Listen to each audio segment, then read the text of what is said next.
Electrostatic potential and capacitance. Today we are going to discuss about this particular chapter, about different type of questions which are very important for your exam, and how to prepare all those questions, how to revise this chapter, what are the common mistakes made by the students and how to rectify them, and all those things, how to prepare all those things in a well planned way. So if this video is very helpful for you, then don't forget to subscribe my channel and obviously click the bell button for the further notifications when I am going to upload another video. Okay, so electrostatic potential and capacitance. First of all, electrostatic force. Electrostatic force is a conservative force. Conservative force means the work done by the electrostatic force doesn't depend on the actual path of transformation. It depends only on the initial and the final point. Now, electrostatic potential.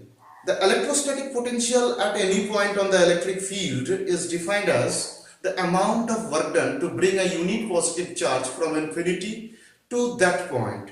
So, if there is a charge q, then at any distance x, at any distance r, the potential at any distance x, suppose the point is p, at any distance x, the force due to electric field due to this charge is 1 by 4 pi epsilon naught, capital Q by x square. Now, this is the force per unit charge. If you want to bring that unit charge, if the unit charge is displaced against this force by a small amount dr, then dx, then the work done is given by dw equal to E dx, as we are moving against the field, so minus sign is used. So what is the work done to bring it from infinity to r? Suppose r is any point, r is the point p dash, this is r. So what is the work done? That is 1 by 4 pi epsilon naught dx by x.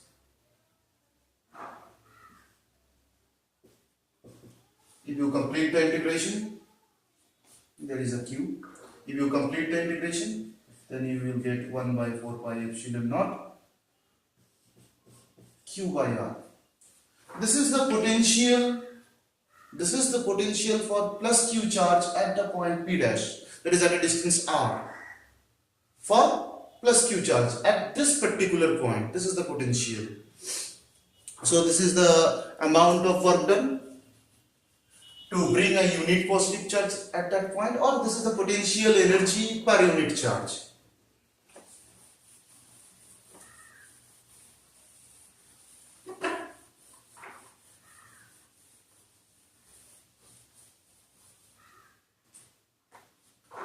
So you get the potential as 1 by 4 pi epsilon naught q by r.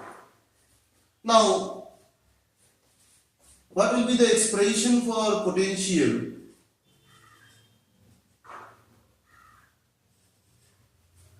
for an electric dipole? This dipole moment is given by P equal to Q into D.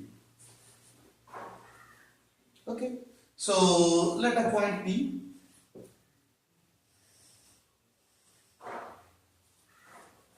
so we have two vectors, that is suppose we have chosen our origin at R, origin at this point on the minus Q charge.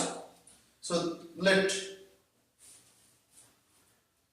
this point as P where the potential is required. So the position vector of point P about minus Q charge, this is our origin, is R, this is D, so this is R minus D. So what is the potential at P? The potential is given by 1 by 4 pi epsilon naught For minus q charge, it is minus q by r, and for plus q charge, it is q by r minus d mod. If you complete the calculation, there is some binomial expansion. If you complete the calculation, then you will get 1 by 4 pi epsilon naught p, the dipole moment, dot r cap by r square, or p dot r by r cube. So this is the expression for the electrostatic potential for an electric dipole at any point p at a distance r from the negative charge. Okay. Now, for any charge distribution, the potential at a point will be the summation of individual. That is you can calculate this from the superposition principle. For q1, it will be 1 by 4 pi epsilon naught q1 by r. For another charge q2, it will be q2 by r, and so on. So if you add all those potential, then you will get the total potential. And the potential for a positive charge at any point is positive, and that for a negative charge it is negative. Now, capacitance. And then first of all, we will discuss about the relation between the electric field and electric potential, about the equipotential surface. So what is a equipotential surface? Equipotential, if the potential is constant, that is the value of potential is constant at each point of any surface, then the surface is called an equipotential surface. For a uniform electric field, you can draw the equipotential surface as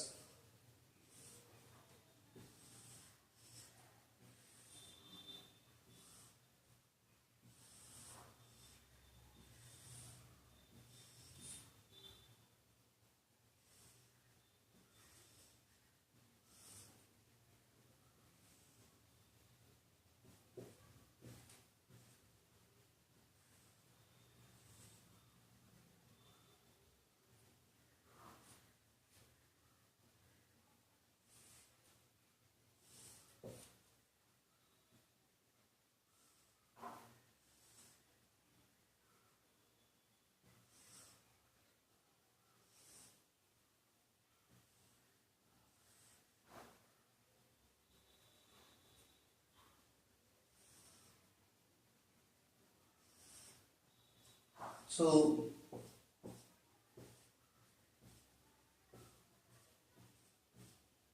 these are the electric field lines, and S1, S2, S3 are the different equipotential surface. S1 is an equipotential surface. This is another equipotential surface. This is another equipotential surface. For isolated positive charge, the equipotential surface are the concentric spheres of different radius. So the potential at each point of this sphere is constant.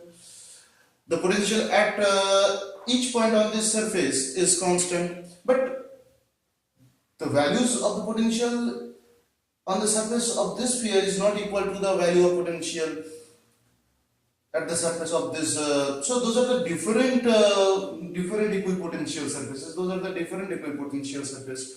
When two plus charges are separated by a distance, then the equipotential surface is drawn like this.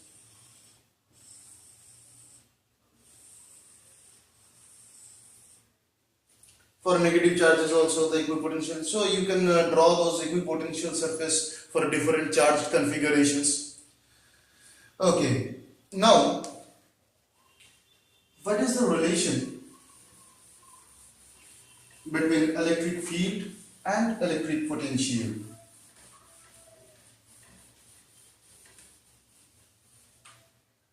As electric field is a conservative, electric force is a conservative force, thus any conservative force can be expressed as the negative gradient of some scalar potential. So here the electric field is also expressed as the negative gradient of some scalar potential, that is the negative gradient of V. In your level, it is E equal to minus dV dr, and the direction E equal to minus dV dr into r cap. Okay, so what is the, if you, this is one relation for you. If you want to find out the electric potential from an electric field, then it is V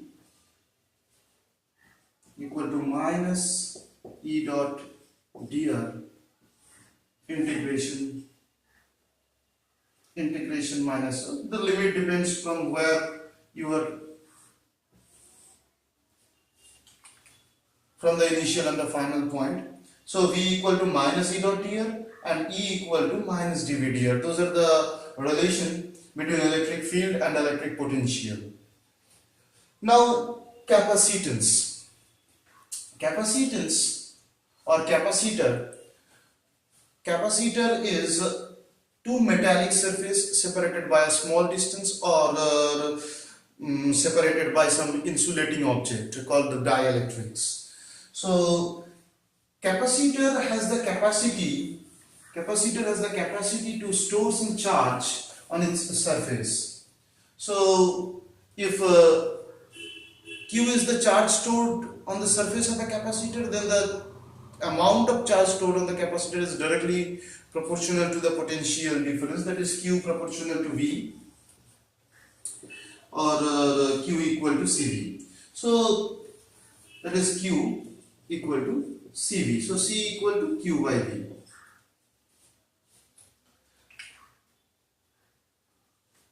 Now we have different capacitor like parallel plate capacitor, spherical capacitor, cylindrical capacitor. So what is a parallel plate capacitor? If two parallel plates are separated by a distance, two parallel plate means these plates are metallic plates, are separated by a distance d. Suppose A is the surface area and D is the separation between them.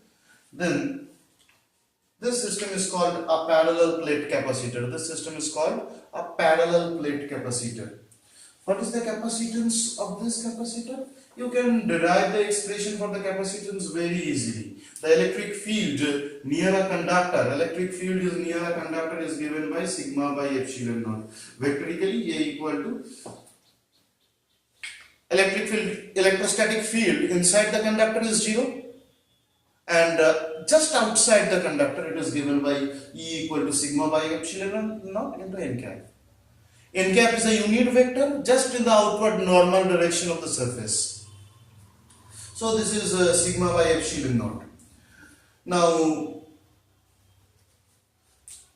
what is the potential difference? If D is the separation, then as the field inside the capacitor is uniform, you can find out the potential by E dot D, that is E into D, that is equal to sigma by epsilon naught into D.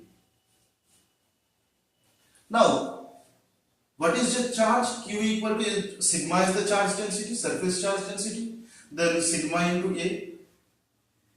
Now Q equal to CV, so C equal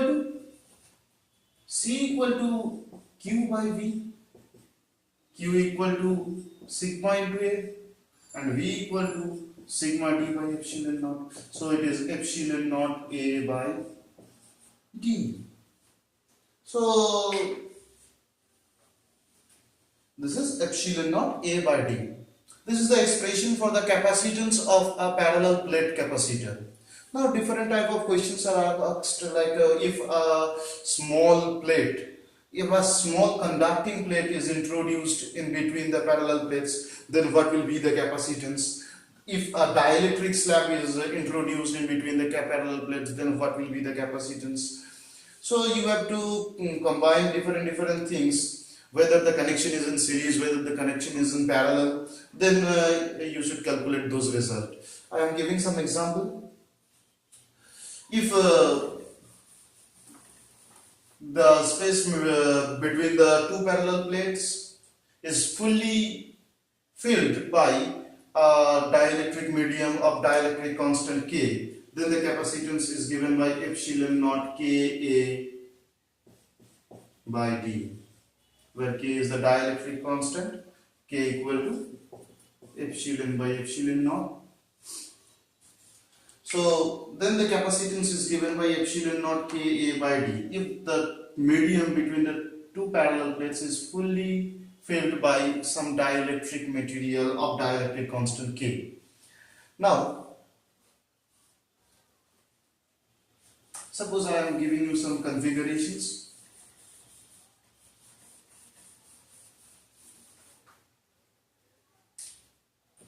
Suppose those are the metallic plates, and half of the metallic plates is filled by some dielectric material of dielectric constant K1, and another half is filled by another dielectric material of a dielectric constant K2.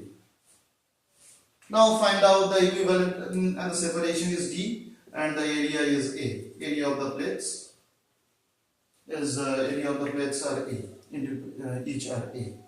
So what will be the equivalent capacitance? So to find out this capacitance, first of all you have to find out whether the connection is in, you can consider this is one capacitor, this is another capacitor. So these are two capacitors. Now if current flows through this capacitor, then part of the current will follow this path and another, so current is dividing here, and another part will follow this path, so current is dividing here. So the connection is in parallel. So for this part, the capacitance C1 is epsilon naught K1, as half of the portion is filled by this dielectric material, thus it is A by 2 by D, separation distance is till D. Now C2 equal to epsilon naught K2 into A by 2 by D.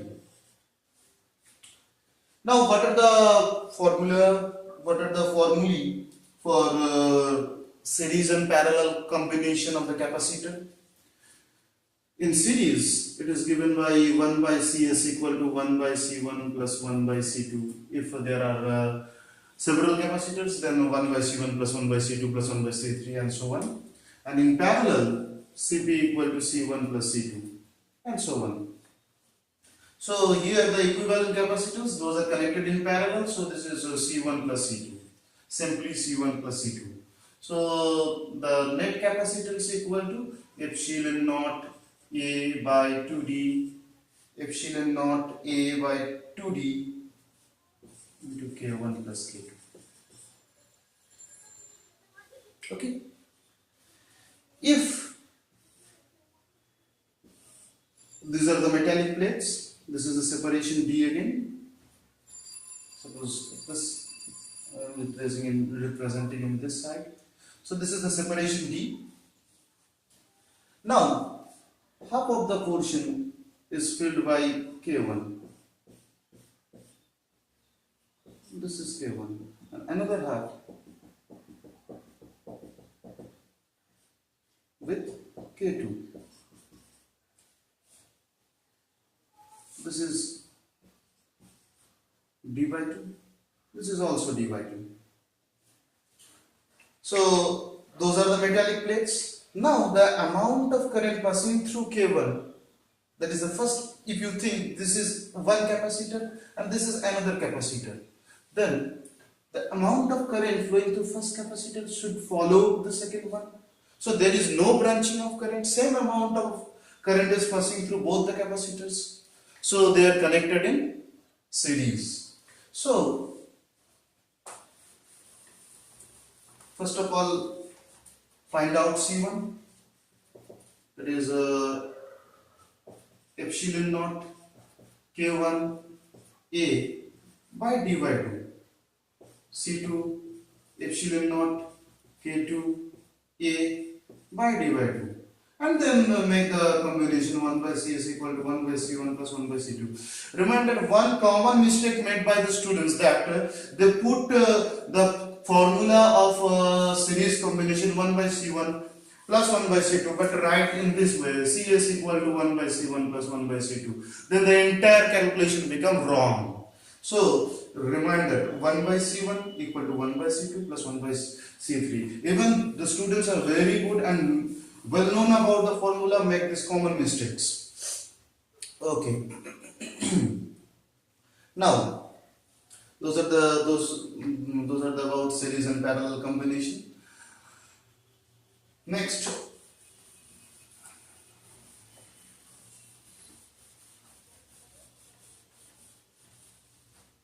sharing of charge and electrostatic energy stored inside the capacitor. Suppose capacitor is, suppose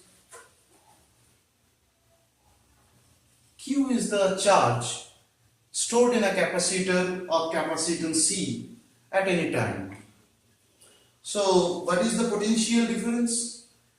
Q equal to CV. So V equal to Q by C. If you want to store further dq amount of charge against this potential, then what is the amount of work done? dW equal to V into dq. If you want to store further dq amount of charge, then the work done is V into dq. Thus the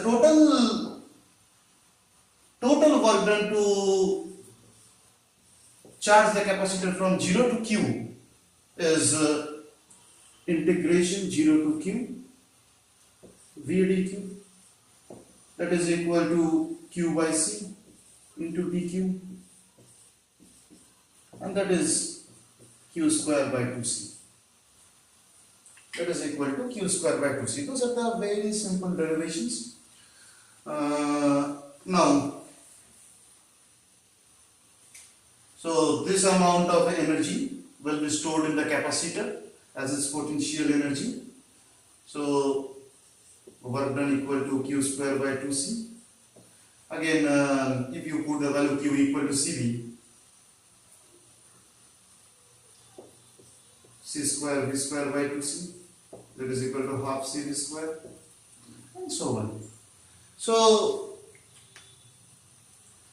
if two capacitors having potential V1 and V2 are connected, so if their potential are different, capacitance are different, then the charge in the different capacitors, different capacitor are also different, that is Q1 and Q2. If they are connected by some wire, then the charge will flow from higher potential to lower potential until their potential difference becomes 0. So let's see what happened during sharing of charge. What is the loss of energy? What is the common potential after sharing of charge? So two capacitor, the initial energy of E1 equal to half C1 V square, C1 V1 square, and E2 equal to half C2 V2 square. After sharing of charge, their common potential should be V. So what is the charge on the first capacitor? Q1 equal to C1 V1, and what is the that is equal to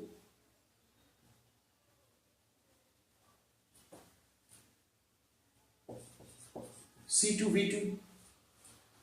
If you make a proper calculation to find out the common potential, because the total charge will remain same, that is Q1 plus Q2, then the common potential, that is if C is the equivalent capacitance and V is the common potential, then Q equal to CV, that is equal to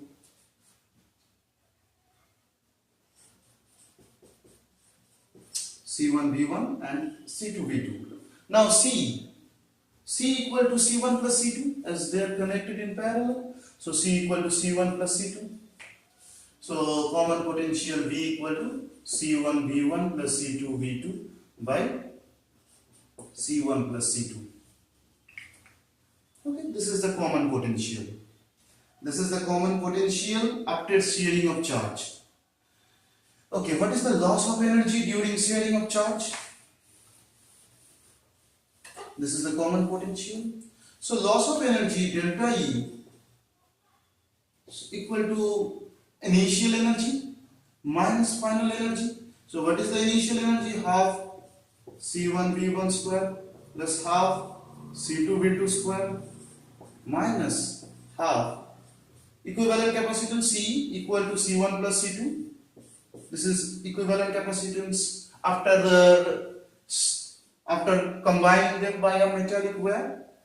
Now common potential V square. V square means this. And you will find the expression as C1 C2. If you derive all those things, then you will find C1 C2 by C1 plus C2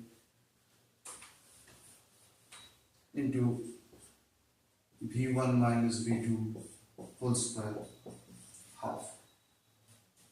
So this is the common potential after sharing of charge. And I have totally forgotten about one thing, that is the dielectric polarization. Very important thing. So this topic is over now. Several problems are asked from this, so you should remind this formula.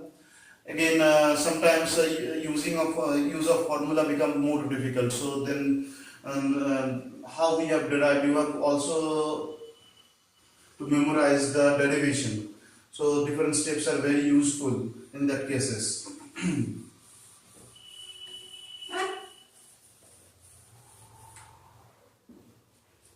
What is polarization? When a dielectric material, that is an insulator, is placed in an electric field, then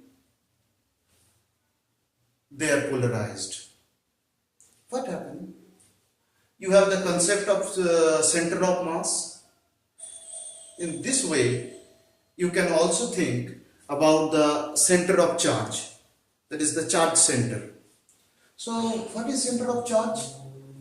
There is nucleus, and there are electrons in different orbits.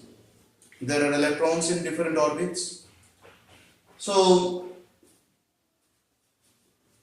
you can imagine that according to Sommerfeld model, there are electron clouds. So this is a positive charge center. So you can imagine a negative charge center for this distributed negative charge. In general condition, negative charge center and positive charge center coincide with each other. I am repeating again. That is nucleus.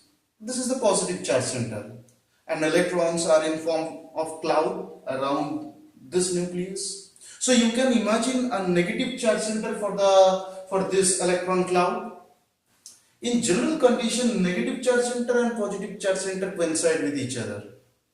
So when an electric field, external electric field is applied on it, then positive charge center will get a force along the direction of the electric field, and the negative charge center will experience a force in the opposite direction of the applied electric field. So they will be separated now. So there will be a separation between the positive charge center and the negative charge center, and we get a dipole moment. So we will get a dipole moment, and this is called the polarization. When we apply an electric field on the insulator, their positive charge center and negative charge center will move in two different directions, and you will get a dipole moment for individual atom or molecule. And the dipole moment per unit vector is defined as the polarization vector, P equal to summed over P, where delta V is a small volume if and total dipole moment of the volume delta V is summed over delta P. So dipole moment per unit volume is given by this. So this is all about the polarization. You can make a different flow chart about this region.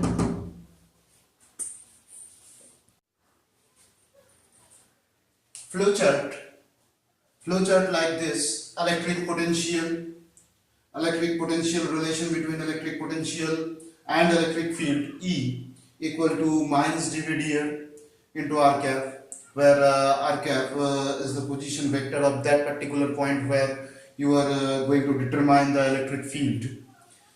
The equipotential surface, drawing of equipotential surface. What is equipotential surface? Characteristics of equipotential surface and the different shapes of equipotential surface. Now the electrostatic potential for a single charge, that is V equal to 1 by 4 pi epsilon naught Q by R.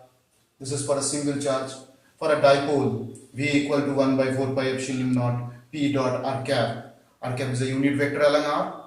In this similar way, you can make the flow chart for the capacitor, like capacitance for a parallel plate capacitor, expression for the capacitance for a spherical plate capacitor. Then also for the if you introduce a dielectric slab inside the capacitor, what will be the capacitance? What will be the capacitance for different type of combinations? What will be the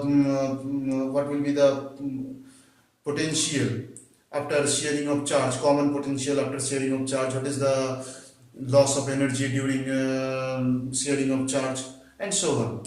So that's all for today.